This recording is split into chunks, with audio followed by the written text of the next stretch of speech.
হযরত ইয়াজিদকে কাফের বলা যাবে কি না? ইয়াজিদ কাফের ছিলেন কিনা? না, তিনি কাফের ছিলেন না, তিনি মুসলমান ছিলেন। ইয়াজিদকে লানত করব কিনা? না, আমরা তাকে লানত করব না, কোরআন হাদিস দ্বারা স্পষ্ট বর্ণিত হয়েছে।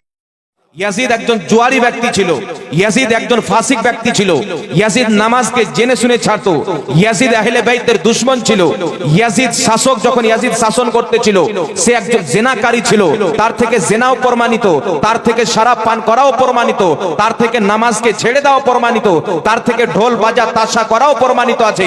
এই রকম একজন নিকৃষ্ট ব্যক্তিকে যারা সাহাবী বলতে চায়, রাদিয়াল্লাহু তাআলা আনহু বলতে চায়, তার মৃত্যু বেঈমান হয়ে হওয়া শুধু সম্ভব না, যদি তার আকীদা এই মতন থেকে যায় সেই ব্যক্তি বেঈমান হয়েই মরবে। বলে নাউজুবিল্লাহ। নাউজুবিল্লাহ। একটি কথা মনে রাখতে হবে মুসলমান, নবী পাক সাল্লাল্লাহু আলাইহি ওয়াসাল্লামের নামাজা ইমামে হুসাইন, নবী পাক বলছেন যেই ব্যক্তি আমার হুসেনের সঙ্গে আমার হাসানের সঙ্গে বুগজ রাখলো ওই ব্যক্তি আমি রাসূলুল্লাহর সঙ্গে দুশমনি করলো, যেই ব্যক্তি তাদেরকে মহব্বত করলো আমি রাসূলের সঙ্গে মহব্বত করলো। ইয়াজিদ ইমামে হুসেনের দুশমন ছিল, ইয়াজিদ ইমামে হুসেনকে শহীদ করার জন্য শুধু পারমিশন দেয়নি, বরং লস্করকে পাঠিয়েছিল, দলবলদেরকে হত্যা করার জন্য পাঠিয়েছিল। আনা সাগরের পানি যে আহলে বাইতে মুস্তাফার জন্য বন্ধ করা হয়েছিল, এটা ইয়াজিদের হুকুমে বন্ধ করা হয়েছিল। আর ইমামে হুসেন আলী মাকামের ব্যাপারে ইয়াজিদ বলেছিল পানি বন্ধ করে দাও, আর ইমামে হুসেনের ফ্যামিলির নবী বংশের যে কোনো ব্যক্তি পানি আনতে আসবে তাকে এখান থেকে পানি দিবে না। বলেন নাউজুবিল্লাহ। নাউজুবিল্লাহ। তাই 6 মাসের শিশু সন্তান আলী আসগরকে তারা হত্যা করেছিল। দুনিয়ার তারিখ সাক্ষী রয়েছে, বিশ্বতে এইরকম অত্যাচার এইরকম জালিম কেউ হয়নি এবং এইরকম জুলুম কাউরির উপরে করা হয়নি যেই রকম অত্যাচার, যেই রকম জুলুম কারবালার মাটিতে নবী পাকের খানদানের লোকের সঙ্গে করা হয়েছে। ইমামে হুসেনকে যখন শহীদ করে তিনার লাশের উপরে যখন ঘোড়া দোলানো হলো, তিনার হাড্ডি গুড্ডি মাংসকে ছিন্ন ভিন্ন করা হলো, হযরতে যায়েনব ইমামে হুসেনের লাশের পাশে দাঁড়িয়ে নবী মুস্তাফার রওজার দিকে মুখ করে বলেছিলেন, ইয়া মুহাম্মাদা, ইয়া মুহাম্মাদা, হে মুহাম্মদ সাহায্য করো, হে মুহাম্মদ সাহায্য করো।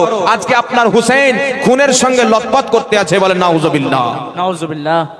ইমামে হুসেনের হত্যাকারী হচ্ছে রাসূলের হত্যাকারী। আর ইয়াজিদকে বর্তমানে অনেক মৌলবি লেগে আছে ভালো বানার জন্য।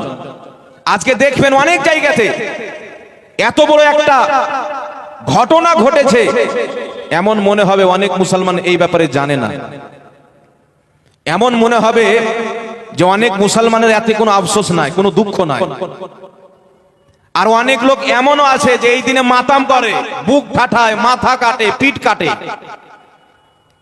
তো ইমামে হুসেনের মহব্বতে যারা বুক ফাটায়, মাথা কাটে, এটা ইমামে হুসেনের মহব্বত না, এটা হচ্ছে ইমামে হুসেনের দেওয়া দ্বীনের বিরোধিতা করা। ইমামে হুসেনের দ্বীন কোনটা? যখন কারবালার ময়দানে ইমামে হুসেনকে চতুর সাইড দিয়ে ইয়াজিদেরা ঘিরে ফেললো, ইমামে হুসেন একা কারবালার ময়দানে 22,000 ইয়াজিদি লস্কর চতুর সাইডে, তাদের হাতে অস্ত্র রয়েছে, তাদের পেটে খাবার রয়েছে। এইদিকে ইমামে হুসেন আলী মাকাম 3 দিন পর্যন্ত পেটে কোনো খাবার নাই, 3 দিন পর্যন্ত পানি পান করেননি, 3 দিন পর্যন্ত কিছু খাবার খাননি।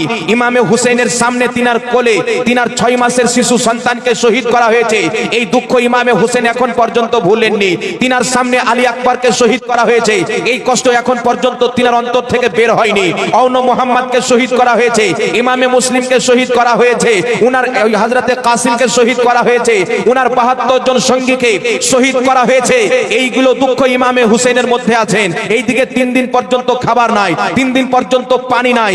আর ইয়াজিদের সঙ্গে ইমামে হুসেন লড়াই করতেছেন। 72 জন লস্কর একদিকে, যাদের পেটে খাবার আছে, যারা পিপাসিত হলে যাদের খিমাতে পানি আছে, যাদের হাতে অস্ত্র রয়েছে, যারা সওয়ারিতে এসেছে। কিন্তু ইমামে আলী মাকাম একটি তলোয়ার জুলফিকার নিয়ে হযরতে আলী শেরে খোদা কাররামাল্লাহু ওয়াজহুল কারীমের তলোয়ারকে হাতে করে নিয়ে কারবালার ময়দানে রওনা হয়েছে। এই দিকে চতুর সাইডে ইয়াজিদরা ঘেরাও করে, কিন্তু ইমামে হুসেনের সামনে আসার সাহস পায় না, ইমামে হুসেনের সঙ্গে মোকাবেলা করার সাহস পায় না। একের পর এক আসতে যায়, ইমামে হুসেনের হাতে তারা জাহান্নাম চলতে যেতে থাকে। ইমামে হুসেন তাদেরকে মারতে থাকেন। চতুর সাইড থেকে যখন একইবারে ইমামে হুসেনের উপরে হামলা করলো, 72টি জখম, 72টি তীরের দাগ ইমামে হুসেনের শরীরে লেগেছিল। ইমামে হুসেনের দেহ মুবারকে 72টি দাগ ছিল, 72টি কাটার নিশান ছিল, 72 জায়গাতে তীর লেগেছিল। এমনি অবস্থাতে ইমামে হুসেনকে কেউ থামাতে পারেনি, কিন্তু তারিখ সাক্ষী রয়েছেন। হঠাৎ করে ইমামে হুসেন নিজের তলোয়ারকে বন্ধ করে দিয়েছেন, হঠাৎ করে ইমামে হুসেন যুদ্ধ করা বন্ধ করে দিয়েছেন। এটা পিপাসার কারণে বন্ধ হয়নি, খিদার কারণে বন্ধ হয়নি, আলী আসগারের শহীদের দুঃখ হওয়া শাহাদতের দুঃখের কারণে বন্ধ হয়নি। ইমামে আলী আসগারের শাহাদতের কষ্টতে তলোয়ার বন্ধ করেনি।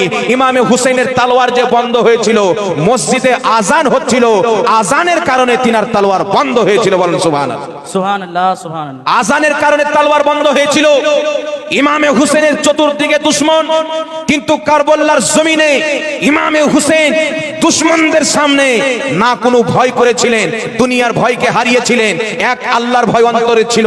ইমামে হুসেন নামাজে গিয়েছিলেন আর সেজদাতে গর্দান কাটিয়ে বিশ্বের হুসাইনীদেরকে বলে দিয়েছেন যে তোমরা যে কোনো অবস্থাতে থাকো, যদি হুসাইনি থাকো তোমরা নামাজ কোনোদিন ছাড়বে না। বলেন সুবহানাল্লাহ। সুবহানাল্লাহ, সুবহানাল্লাহ। নামাজ কোনোদিন কাজা করবে না। শুধু মুহররমুল হারামে যারা ঢোল বাজায় তারা হুসাইনি না, কারণ ঢোল তো ইয়াজিদি বাজিয়েছিল। ইয়াজিদ খুশিতে আনন্দ হয়ে ইমামে হুসেনকে শহীদ করার পর আনন্দের মিছিল বের করে ঢোল বাজিয়েছিল, ড্যান্স করেছিল, বুক পিটিয়েছিল।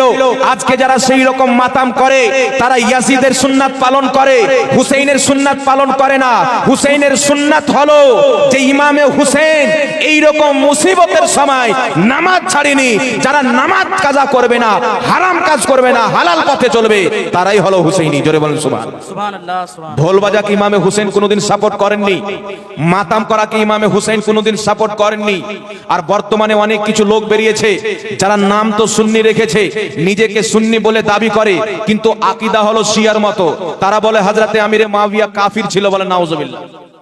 ইমামে হুসেন রাদিয়াল্লাহু তাআলা আনহুর মহব্বতে গুলু করে হযরতে আমিরে মুআবিয়াকে কাফির বলা এবং হযরতে আলীকে সমস্ত সাহাবার প্রতি ফজিলত দিয়ে নিজেকে তাফসিলি প্রমাণ করা, এটাও হুসেনীদের মহব্বত না।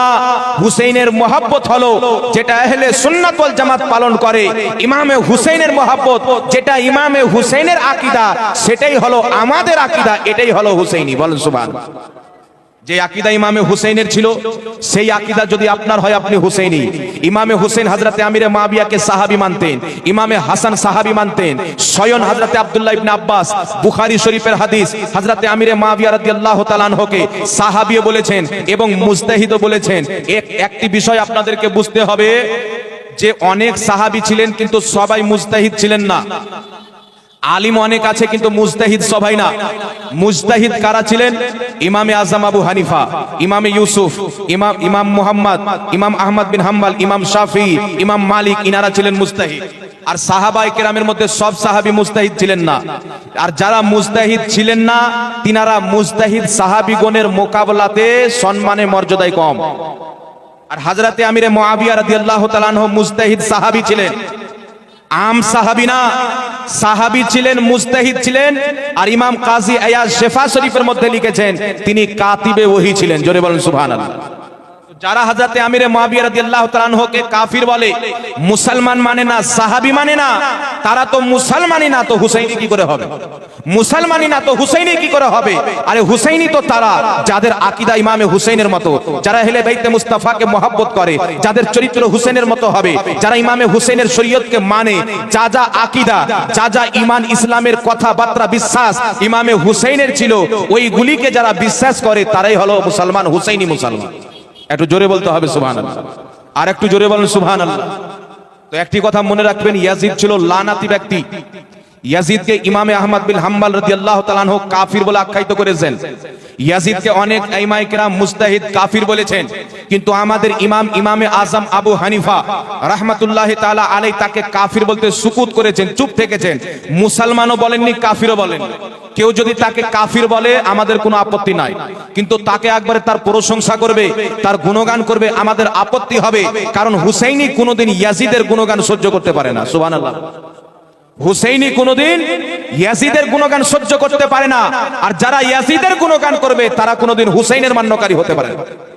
আর যারা হুসাইনের মান্যকারী হতে পারে না তারা যে দুনিয়া থেকে ঈমান নিয়ে যাবে এটাও সম্ভব না। কারণ রাসূল পাক বলেছেন আমার আহলে বাইতের সঙ্গে বুগজ রাখনেওয়ালা বেঈমান হয়ে মরবে। আর